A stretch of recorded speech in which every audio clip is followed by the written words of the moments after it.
Assalamualaikum warahmatullahi wabarakatuh. Perkenalkan, nama saya Siti Meisaroh, NIM 17030184023. Nah, di sini saya akan menjelaskan tentang sistem informasi geografi. Yang pertama, kita akan membahas tentang sistem proyeksi peta.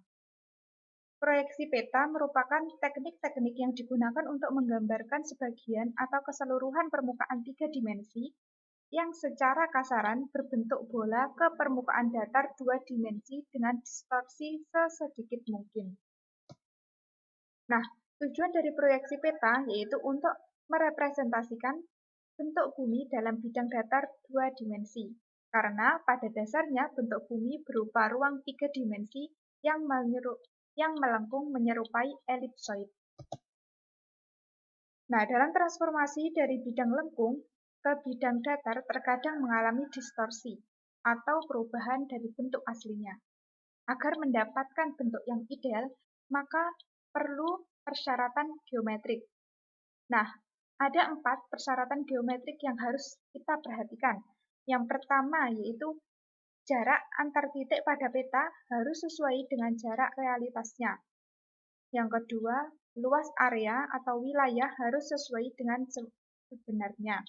Yang ketiga, sudut atau arah garis yang direpresentasikan pada peta harus sesuai dengan sebenarnya. Dan yang keempat, bentuk unsur yang direpresentasikan pada peta harus sesuai dengan bentuk sebenarnya. Nah, semua persyaratan ini tentunya harus memperhatikan faktor skala peta. Selanjutnya yaitu jenis-jenis proyeksi peta. Ada 4 jenis-jenis proyeksi peta. Yang pertama yaitu menurut bidang proyeksi. Yang kedua, menurut kedudukan garis karakteristik atau bidang proyeksi terhadap bidang datum yang digunakan. Yang ketiga, menurut ciri-ciri asli yang tetap dipertahankan. Dan yang keempat, menurut karakteristik singgungan antara bidang proyeksi dengan bidang datum. Nah, sekarang kita akan membahas satu persatu. Yang pertama yaitu menurut bidang proyeksi. Ada 3. Yang pertama yaitu proyeksi azimutal, proyeksi kerucut, dan proyeksi silinder. Proyeksi azimutal merupakan proyeksi yang menggunakan bidang datar sebagai bidang proyeksi. Yang kedua yaitu proyeksi kerucut, di mana pada proyeksi kerucut yaitu menggunakan bidang kerucut sebagai bidang proyeksi. Dan proyeksi silinder yaitu menggunakan bidang silinder sebagai bidang proyeksi. Nah, ini ada gambar dari proyeksi peta. Nah, yang pertama tadi yaitu proyeksi azimutal. Nah, ini menggunakan bidang datar. Nah, dapat dilihat hasilnya yaitu seperti pada gambar. Nah, pada gambar ini kita lihat bahwa bidang datar yang digunakan yaitu jejer genjang. Seperti ini, maka didapatkan hasil yang seperti ini. Kemudian proyeksi kerucut, yaitu menggunakan bidang kerucut, dan ini hasilnya. Dan yang ketiga yaitu menggunakan silinder. Nah, hasilnya seperti ini, yaitu seperti yang kita lihat pada peta pada umumnya. Nah, pada proyeksi silinder ini, maka kutub utara dan kutub selatan di sini tidak kelihatan. Nah, yang kedua yaitu menurut kedudukan garis karakteristik atau bidang proyeksi terhadap bidang datum yang digunakan. Yang pertama yaitu proyeksi normal, yang kedua proyeksi miring, dan yang ketiga proyeksi transversal atau ekuator.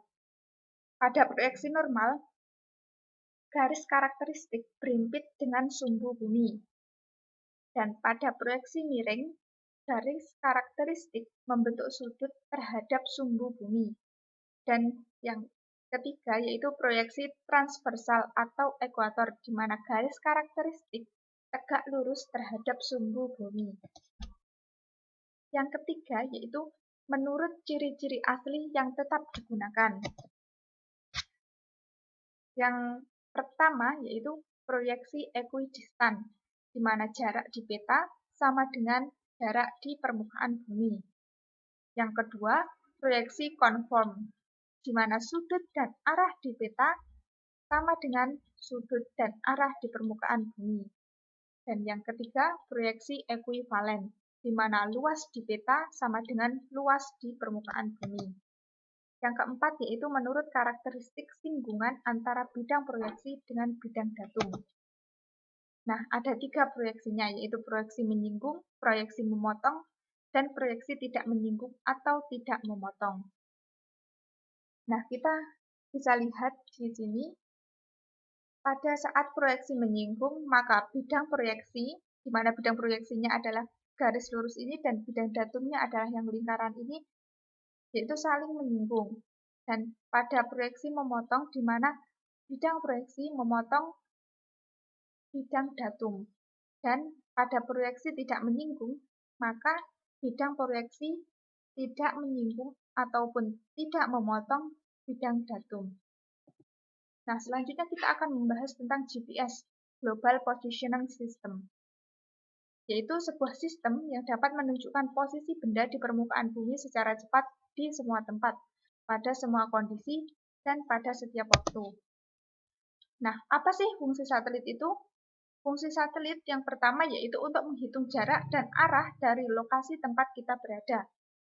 Yang kedua yaitu menyimpan dalam memori lokasi kita berada. Dan yang ketiga yaitu menampilkan kekuatan baterai, posisi satelit, dan kekuatan sinyal. Ada 4 komponen GPS. Yang pertama yaitu Space Segment, yaitu ada 24 satelit. User Segment, yaitu pesawat, kapal, mobil, dan lain sebagainya. Monitor Segment, dan juga Ground Control System. Nah, bagaimana sih cara kerja GPS itu?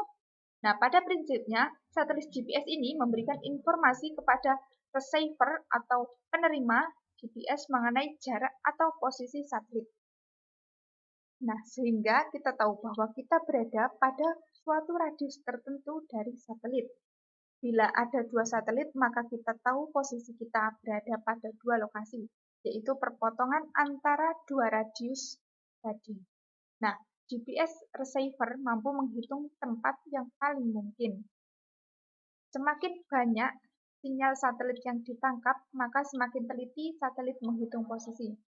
Nah, ini merupakan metode trilateration. Nah, dapat dilihat gambarnya seperti ini. Nah, di sini digunakan banyak sekali satelit, ada 4 satelit yang digunakan. Nah, apa saja sih aplikasi dari GPS itu? Aplikasi GPS yang pertama yaitu sebagai peralatan navigasi pesawat terbang untuk memberikan posisi pesawat. Yang kedua yaitu mengirimkan posisi kapal.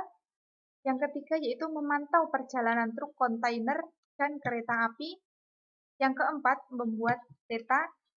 Yang kelima yaitu sinkronisasi antar BTS atau menara pada jaringan telepon seluler. Nah, GPS ini tidak hanya memiliki kelebihan, tapi juga memiliki kelemahan. Kelemahan yang pertama yaitu tidak dapat digunakan di tempat tertutup atau terhalang gedung-gedung tinggi. Nah, yang kedua yaitu jenis baterai AA. Dan jika baterai habis, maka tidak ada cadangan bantuan navigasi. Yang ketiga yaitu kesalahan untuk menghitung ketinggian cukup besar. Nah, kelemahan yang keempat yaitu tidak cocok untuk membantu sebagai informasi navigasi di daerah pegunungan. Sehingga satelit ini cocok untuk daerah-daerah yang terbuka, tidak ada gedung-gedung yang tinggi dan juga tidak pada pegunungan. Selanjutnya kita membahas tentang analisis sistem informasi geografi. Nah, menurut Aronoff tahun 1989, ada 4 klasifikasi kemampuan analisis spasial menggunakan SIG. Yang pertama yaitu fungsi buffer, yang kedua fungsi overlay, yang ketiga fungsi network, dan yang keempat fungsi 3D analyze. Nah, yang kita bahas pertama yaitu buffer. Buffer atau buffering merupakan salah satu analisis spasial yang sering digunakan dalam SIG. Buffer biasanya digunakan untuk mewakili suatu jangkauan pelayanan ataupun luasan yang diasumsikan dengan jarak tertentu untuk suatu kepentingan analisis spasial. Hasil dari buffer ini dapat berupa garis atau feature polygon. Feature yang dipilih untuk di buffer dapat lebih dari satu layer dan dapat lebih dari satu tipe feature. Jika lebih dari satu feature dipilih untuk di buffer, maka buffer yang terpisah akan dibentuk untuk setiap pilihan feature. Nah, di sini kita akan membahas juga kelebihan dan kelemahan dari buffer. Kelebihannya yang pertama yaitu mudah dilakukan pembuatan buffering berdasarkan feature yang diseleksi. Yang kedua, memberikan banyak manfaat dan kegunaan untuk berbagai aplikasi. Dan kelebihan yang ketiga yaitu proses buffering tidak membutuhkan waktu yang lama. Sedangkan kekurangan dari buffer yang pertama yaitu buffering tidak dapat dilakukan untuk beberapa layer secara langsung, sehingga proses buffering dilakukan satu per satu. Kelemahan yang kedua yaitu hasil dari beberapa buffering membutuhkan penyusunan atau pengaturan agar layar tidak tumpang tindih. Dalam hal ini, tidak terjadi secara otomatis. Overlay. Overlay yaitu kemampuan untuk menempatkan grafis satu peta di atas grafis peta yang lain dan menampilkan hasilnya di layar komputer atau pada plot. Ada 3 metode yang digunakan dalam overlay peta. Yang pertama yaitu union, yang kedua irisan, dan yang ketiga identity. Untuk union, tujuannya yaitu untuk membuat coverage baru dengan melakukan tumpukan atau overlay dua coverage polygon. Operasi union bisa dilakukan dengan ketentuan semua coverage harus dalam bentuk polygon. Nah, keluaran dari coverage baru ini berisi yang pertama polygon kombinasi dan yang kedua atribut-atribut kedua coverage asal. Metode yang kedua yaitu irisan. Irisan ini yaitu operasi interaksi atau operator Boolean AND. Membuat coverage baru dengan cara melakukan overlay dua himpunan fitur-fitur coverage. Yang ketiga yaitu keluaran coverage hanya berisi bagian fitur-fitur dalam area yang terisi oleh kedua masukan dan merupakan irisan dari coverage. Yang ketiga yaitu identity. Pada identity ini yaitu membuat suatu coverage baru dengan melakukan overlay dua himpunan fitur. Nah, keluaran coverage berisi semua masukan fitur yang hasilnya hanya berisi bagian dari identitas fitur coverage yang meliputi masukan coverage. Nah, di sini ada gambar topological overlay. Ada union, identity, dan juga intersect. Nah, semua input coverage ini sama, sedangkan yang membedakan yaitu union coverage, output coverage-nya. Sehingga dihasilkan output coverage yang berbeda-beda tergantung metodenya, di mana ada 3 metode ini, yaitu union, identity, dan intersect.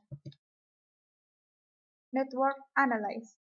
Nah, network analysis ini adalah analisis spasial mengenai pergerakan atau perpindahan suatu sumber daya dari suatu lokasi ke lokasi yang lain melalui unsur-unsur buatan manusia yang membentuk jaringan, arc, line, point yang saling berhubungan. Nah, keuntungan menggunakan analisis network ini yaitu sangat banyak. Yang pertama yaitu mengorganisir data dan informasi secara sistematis. Yang kedua yaitu penentuan urutan pekerjaan. Yang ketiga dapat menemukan pekerjaan yang dapat ditunda tanpa menyebabkan terlambatnya penyelesaian proyek. Yang keempat yaitu dapat menentukan pekerjaan-pekerjaan yang harus segera diselesaikan tepat pada waktunya. Yang kelima yaitu dapat segera mengambil keputusan apabila jangka waktu kontrak tidak sama dengan jangka waktu penyelesaian proyek secara normal. Dan yang keenam yaitu dapat segera menentukan pekerjaan-pekerjaan mana yang harus dikerjakan dengan lembur atau dengan yang lainnya. Nah, yang terakhir yaitu 3 dimensi. Analisis 3 dimensi atau 3D Analysis merupakan salah satu tool dalam perangkat Luna ArcGIS yang dapat digunakan untuk menganalisis suatu objek di permukaan bumi secara 3-dimensional berdasarkan informasi koordinat X, Y, dan Z yang ada pada objek tersebut. Nah, analisis tersebut memiliki berbagai macam cara analisis dan fasilitas analisis. Produk yang paling umum dari analisis tersebut adalah DEM, Digital Elevation Model. DEM merupakan suatu sistem, model, metode, dan alat dalam mengumpulkan, memproses, dan menyajikan informasi medan, susunan nilai-nilai yang mewakili distribusi spasial dari karakteristik medan. Nah, ada 4 metode penyimpanan DEM menurut Daniel 2003. Yang pertama yaitu data berdistribusi teratur, yang kedua data berdistribusi semi teratur, yang ketiga data berdistribusi acak, dan yang keempat fungsi permukaan. Kita akan bahas yang pertama terlebih dahulu, yaitu data berdistribusi teratur. Pada data berdistribusi teratur ini, data disimpan dengan spasi yang teratur antar titik data, sehingga membentuk suatu grid. Yang kedua yaitu data berdistribusi semi teratur. Pada data ini, keteraturan terdapat pada salah satu unsur datanya, sedangkan unsur yang lainnya acak. Untuk data berdistribusi acak, maka tidak ada keteraturan pada setiap unsur datanya. Dan untuk fungsi permukaan ini, pada permukaan bumi dapat pula disajikan dalam model matematis tertentu. Tetapi pemodelan ini cenderung hanya memberikan gambaran umum permukaan, serta menghilangkan detail-detail detail-detail lokal pada permukaan bumi. Nah, terima kasih atas perhatiannya. Sekian materi yang bisa saya jelaskan, semoga bisa bermanfaat. Wassalamualaikum warahmatullahi wabarakatuh.